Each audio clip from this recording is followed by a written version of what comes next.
फैसल साहब, मुल्क के हालात और वाक़यात दोनों को अगर देखें, चाहे हम KPK की बात करें, बलूचिस्तान की बात करें, बड़ा अफसोसनाक वाक़या कल हमने देखा। आज आपकी हम गुफ्तगू भी सुन रहे थे, आप लाइव जो आपने प्रेस कॉन्फ्रेंस की इस्लामाबाद में। आप क्या समझते हैं इस हालात में जो हम सियासी तनाजुर में चीज़ों को देख रहे हैं और जो दहशतगर्दी का फ़रेब हमारे सर पर दोबारा मुसल्लत हो गया है, तो किसको ज़िम्मेदार समझते हैं आप इसका? बिस्मिल्लाहिर्रहमानिर्रहीम। देखें, कल एक नाखुशगवार वाक़या पेश आया क्वेटा के रेलवे स्टेशन पे, जहाँ पर जो है वो कुछ हमारे फ़ौजी नौजवान आ रहे थे और एक ऐसी हमारे जो मिलिटेंट्स के हैं, मुल्क दुश्मन के हैं, उनके पास ऐसी इन्फॉर्मेशन थी कि उन्होंने इस स्टेशन से उन्होंने इतने बजे जाना है, तो एक एक्यूरेट इन्फॉर्मेशन के मुताबिक ही उन्होंने काम किया। बहुत बड़ा नुकसान हुआ, मैं समझता हूँ बड़ा अफसोसनाक वाक़या है, हमारे नौजवानों की शहादत। सिर्फ कल क्वेटा की नहीं, अगर आप KP में भी देखें कि डेली बेसिस पे हमारे फ़ौजी नौजवान शहीद हो रहे हैं, पुलिस के नौजवान भी शहीद हो रहे हैं, सरकारी मुलाजमीन भी इक्का दुक्का है, लेकिन ज़्यादातर मासूम बच्चे अभी पिछले दिनों जो निशाना बने। तो देखें, ज़्यादातर टारगेट जो है हमारे सिक्योरिटी फोर्सेस के नौजवान हैं और पुलिस है, जो आपके लिए लड़ रही है, आपकी दिफा भी कर रही है। और फिर लोग सवाल करते हैं कि जी, नॉर्मली जब मैं था तो KP में अक्सर कुछ आवाज़ें आ जाती हैं कि जी फ़ौज को खैबर पख्तूनख्वा से निकाल दिया जाए।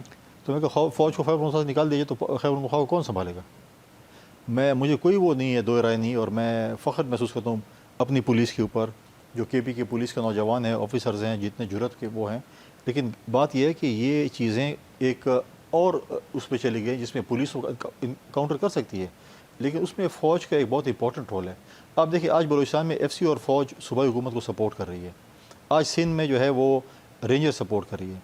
अगर आज हम देख रहे हैं कि हम रोज़ाना की बेस पे हमारे फ़ौजी नौजवानों के हम शहीद हो रहे हैं और उनके जनाजे उठा रहे हैं, पुलिस के नौजवानों के जनाजे उठा रहे हैं, तो क्या हमें उस चीज़ के मसले हल नहीं निकालना चाहिए?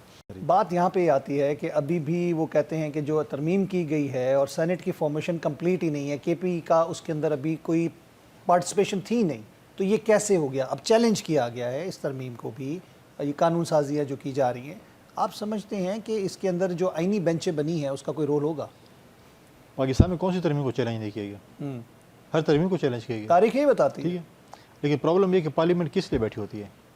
इसलिए बैठी होती है कि कानूनसाजी करेगी ना। पार्लियामेंट इसलिए तो नहीं बैठी ना कि सब्जी मंडी में जाके नरखनामे लगाएगी। हमारा काम है कानूनसाजी करना। हमें अगर मैंडेट मिलते हैं और हम पार्लियामेंट में तो हम कानूनसाजी करते हैं। 18वीं तरमीम हमने की, हमारे पास सिंपल मेजॉरिटी नहीं थी, हमने यूनिवर्सली की। उसके बाद 25 तरमीम हो चुकी, 25वीं तरमीम तक बात आई, मुख्तलिफ 2-3 हुकूमतें आई, उन्होंने 25वीं तरमीम तक आए। आज 26वीं तरमीम हो चुकी है, 27वीं की बात, कल 27वीं होगी। वो चाहे कल आती है, महीने बाद आती है, साल बाद आती है, 10 साल बाद आती है, नंबर तो 27वीं का ही होगा ना, जो भी हुकूमत लेकिन आनी है, आप ये कह रहे हैं। देखिए, बाकी तरमीमें आई है ना, तो अगर किसी भी हुकूमत को ये एहसास हुआ और महसूस किया कि हमें 27वीं तरमीम की ज़रूरत है तो वो ले आएंगे, फिर 28वीं आ जाएगी, बाय नंबर 29 और 30 भी आ जाएगी। तो जब उनकी मर्जी होगी हुकूमतों की तो वो लेके आ जाएंगे।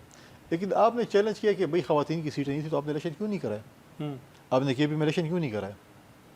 आप पहले करा लेते, आप जाके स्टे पे स्टे ले रहे थे, तो जब स्टे पे स्टे ले रहे तो इलेक्शन वो नहीं हुआ।